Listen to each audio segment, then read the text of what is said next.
দেশটি আমাদের হতে হবে। উপজাতিরা বাংলাদেশি না হয়ে আদিবাসী হতে চায় কেন প্রশ্ন করেছেন কখনো? করেন নাই, কারণ আপনি জানেন না আদিবাসী দাবির পিছনে কি ষড়যন্ত্র লুকানো আছে। এছাড়া তারা দেশে এক আইন ও একই রকম অধিকার চাইতে পারত, কিন্তু তাও তারা চায় না। তারা চায় আদিবাসী স্বীকৃতি। কিন্তু কেন?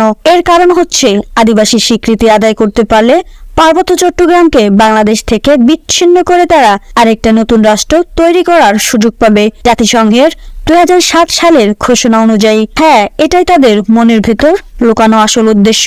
এজন্যই তারা আদিবাসী স্বীকৃতি চায়, এর বাইরে আর কোনো উদ্দেশ্য নাই।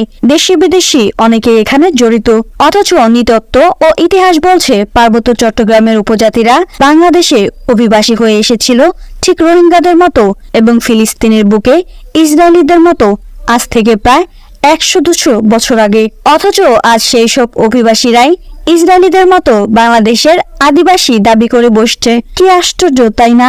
বাংলাদেশের আদিবাসী তো আমরা বাঙালিরাই।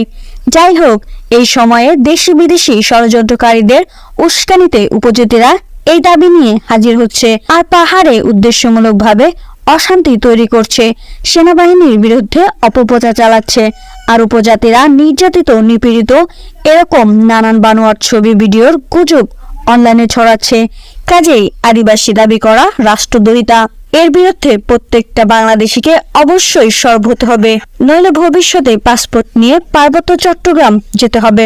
ভিডিওটি সবাইকে শেয়ার করে দেখার সুযোগ করে দিন।